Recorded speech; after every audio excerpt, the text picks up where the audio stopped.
Today, we're going to dive into a short poem that, at first glance, feels like a simple little fable. But trust me, underneath there's this really deep mystery about faith, money, and, well, what truth even is.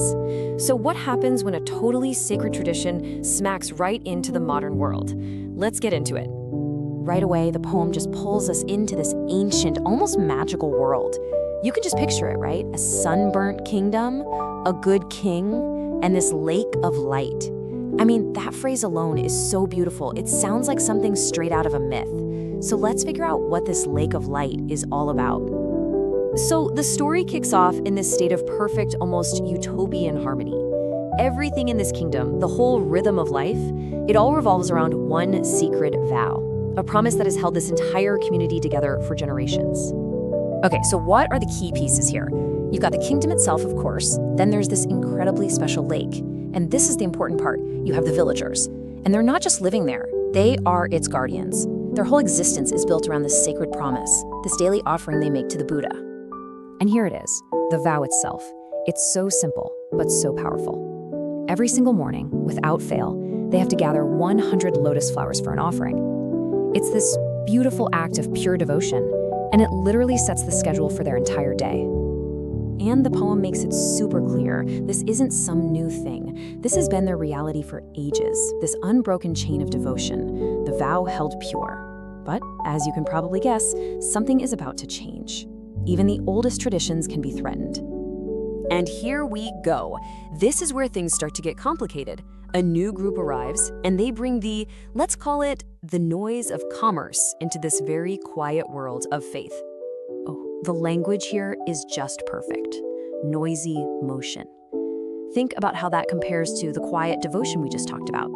These strangers, they look at these sacred lotus blooms and they don't see an offering. Nope. They see a product they can sell. And that right there is the heart of the conflict. The second you put a price tag on something sacred, it changes completely. What was an act of faith is now just a business transaction, and you can bet the villagers feel that shift deep down. So, naturally, with the harmony all messed up and these sacred flowers going missing, the villagers start looking for someone to blame. An investigation kicks off, and, well, the list of suspects tells you a lot about what's really going on. This is the question on everybody's lips. But look closely. It's not just who's stealing the flowers, it's who is stealing the sacredness of the lake. They're feeling a much deeper kind of loss here. Okay, so the villagers basically have two main suspects. On one side, you've got this outside force, the strangers who are bartering faith, literally turning belief into something you can buy and sell. And on the other side, you've got corruption from within. The guards, the very people meant to protect the tradition, are suspected of taking bribes. Wow, I mean, this line is so powerful. The villagers get so confused and upset that they start wondering if the problem isn't just these specific people. They're asking, what if the very idea of commerce, of trade, touching their sacred ritual, what if that's the real thief? So it looks like we've got a classic story here, right? Tradition versus modernity, faith versus greed. But just when you think you've got it all figured out, the poem just completely flips the script. Because that is not the whole story, not by a long shot. This is the moment everything pivots. We go from a story about, social and economic problems to something way more primal. It almost turns into a creature feature. The investigation is about to take a turn that nobody saw coming.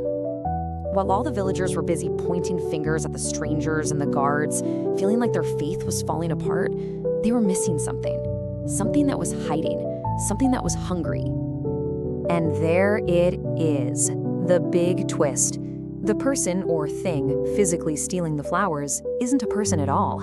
It's a literal beast from the forest that's been crawling down to the lake and eating the offerings this whole time. And this beast, it's smart. It's got a system. It hides out in the reeds, waits for nightfall, crawls to the lake, eats all the flowers, and is gone before the sun comes up. While all the humans are tied up in their complicated world of blame and money, nature's motive is so much simpler. It's just hungry.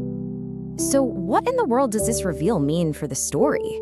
If a beast is the one actually taking the flowers, does that mean the traders and the guards are totally off the hook?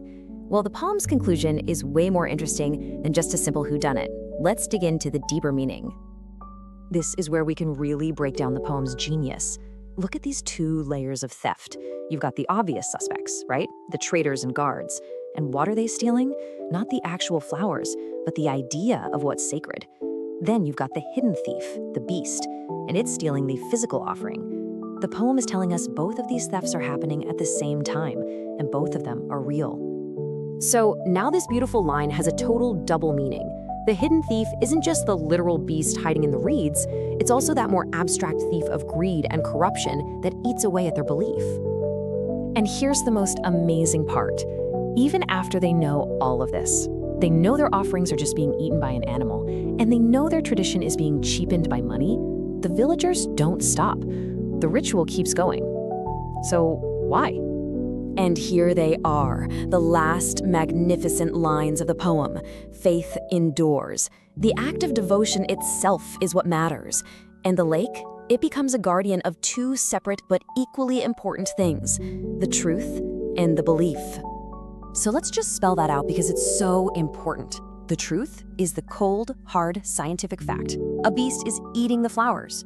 But the belief is the villagers' faith in the sacred act of giving, the intention behind what they're doing. The poem is saying that both of these things can be true at the same time. You can know the logical facts of a situation, and it doesn't have to destroy the spiritual meaning you find in it. And that's what this poem leaves us with. It feels so modern, doesn't it?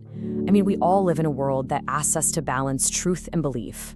We know the scientific facts of the universe, but many of us still find deep meaning in faith. We know how commercial our holidays have become, but we still feel something sacred about getting together with family. This poem suggests that holding both of those things in your mind isn't a contradiction, it's just what it means to be human. And it kind of makes you wonder, where in our own lives do we guard both a truth and a belief?